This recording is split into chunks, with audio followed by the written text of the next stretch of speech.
चीमा साहब, अच्छा सबसे पहले तो यही बता दें कि मुस्लिम लीग नून को अपने वोट बैंक की बहाली के लिए मरियम नवाज हुकूमत से बड़ी उम्मीदें हैं, ये तो हम सेटल कर चुके हैं और इस पर वर्किंग भी नजर आती है। अगर ऑपोजिशन कंट्रोल में रही और पंजाब हुकूमत जो है वो डिलीवर कर गई तो क्या मुस्लिम लीग नून को फ़ायदा होगा इस चीज़ का? ये बहुत बड़ा सवाल है कि क्या वो डिलीवर कर पाएंगे और दूसरा कि क्या अवाम उनकी डिलीवरी से मुतमिन हो पाएंगे। आपको याद होगा कि चौधरी परवेज़ लाई बड़े कामयाब वज़ीर आला थे और उन्होंने बड़े तरक्याती काम शुरू कराए। उनके कई मंसूबे अभी भी लोग याद करते हैं, जिस तरह ये 1122 का मंसूबा था या ये जो कार्डियोलॉजी सेंटर बने चौधरी परवेज़ लाई के टाइम पर। इसके अलावा उन्होंने सड़कों के जाल बिछा दिए। उन्होंने जो है ना उन्होंने ऐसे ही एक लोगों को एहसास दिलाया कि मैं इस टाइम जो है ना शहबाज शरीफ लगा हुआ हूँ, और इस चक्कर में वो शहबाज शरीफ से भी आगे निकल गए। लेकिन जब इलेक्शन आया तो उसमें उन्हें बड़ी बुरी तरह शिकस्त हुई, और जो उसकी तशरीह होती है शिकस्त क्यों हुई, उसका एक सबब ये समझा जाता है कि वो चूँकि एक जनरल मुशर्रफ के कोलिशन में थे, उनके इत्तेहादी थे, और जनरल मुशर्रफ जो है वो दिन दिन अनपॉपुलर हो रहे थे, तो उसके असरात जो हैं वो चौधरी बरादरान पर भी आए। तो लिहाजा उनको वो इतना काम या जो उन्होंने पब्लिक सर्विस की उसका एक सियासी फ़ायदा उन्हें नहीं मिला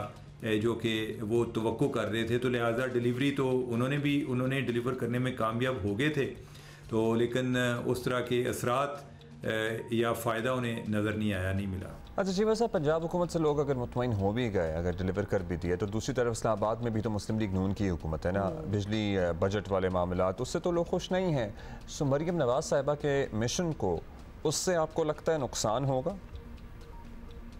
ये एक और अहम सवाल है, और ये बात दुरुस्त है। जिस तरह मैं चौधरी परवेज़ लाई की बात कर रहा था, जनरल मुशर्रफ के साथ उनका जो लिंक था या उस इत्तेहाद का हिस्सा होने के नाते उन्हें जो एक सियासी फ़ायदा नहीं मिला, तो ये भी बात दुरुस्त है कि अगर मरियम नवाज़ कुछ डिलीवर करने में कामयाब हो जाते हैं तो अवाम उनकी परफॉर्मेंस को ओवरऑल मजमूई तौर पर देखेंगे कि जो नून लीग की हुकूमत मरकज़ में कर रही है और जो पंजाब में कर रही है, तो उस अंदाज में अगर लोगों को बिजली के बिल ज़्यादा तकलीफ़ दे रहे हैं या कोई टैक्स जो है वो उससे उन्हें तकलीफ़ है, तो लिहाजा वो समझेंगे कि अगर पंजाब में कुछ हो भी रहा है तो हमें जो मरकज़ की हुकूमत है उससे काफ़ी तकलीफ़ है, तो वो तकलीफ़ उनकी यादाश्त पर ज़्यादा हावी होगी। तो ये जहाँ इनको एक फ़ायदा भी है मरकज़ में हुकूमत होने का, उसका एक नुकसान भी है।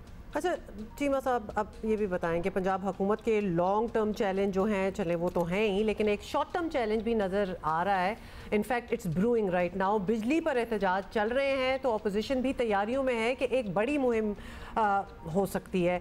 ये सब पंजाब हुकूमत को ही हैंडल करना होगा। तो क्या आपको क्या देख रहे हैं आप होते हुए? कोई क्रैकडाउन देख रहे हैं होते हुए, या फिर पंजाब हुकूमत जो है ये एहतजाज वगैरह करने देंगे? देखिए, ओवरऑल जिस तरह अभी गर्मी भी है, लोग आजकल बिलों पर एहतजाज के लिए बाहर निकल आए हैं। दूसरा, टैक्स पर एहतजाज शुरू हो गए हैं। कोई पेट्रोल पंप्स वाले जो हैं वो भी पेट्रोल पंप बंद करने की धमकी दे रहे हैं कि अगर फ़लाँ टैक्स वापस ना लिया गया। जो मिडिल क्लास है वो भी इस चीज़ पे काफ़ी नाला है कि जो एक सैलिड क्लास है, तो ऐसे लोग जो कि इस हुकूमत के बड़े हमायती समझे जाते थे, वो टैक्सेस के जो नफाज हुआ है उसके बाद वो इनके बारे में काफ़ी ज़्यादा बोलते हुए नज़र आते हैं। तो एक रिजेंटमेंट तो बढ़ रही है और इसका फ़ायदा अपोजिशन को होगा। वो एहतजाज के लिए कोशिश भी करेंगे, वो इसमें कामयाब किस हद तक हो सकते हैं ये वक्त बताएगा। हुकूमत क्रैकडाउन तो कर सकती है, उनको काबू तो कर सकती है, लेकिन जब तक लोगों में एक बेचैनी रहेगी तो इनके लिए ख़तरात मौजूद रहेंगे। थैंक यू चीमा साहब, यू राइट, रिजेंटमेंट बढ़ रही है, लोग बहुत मुश्किल में हैं।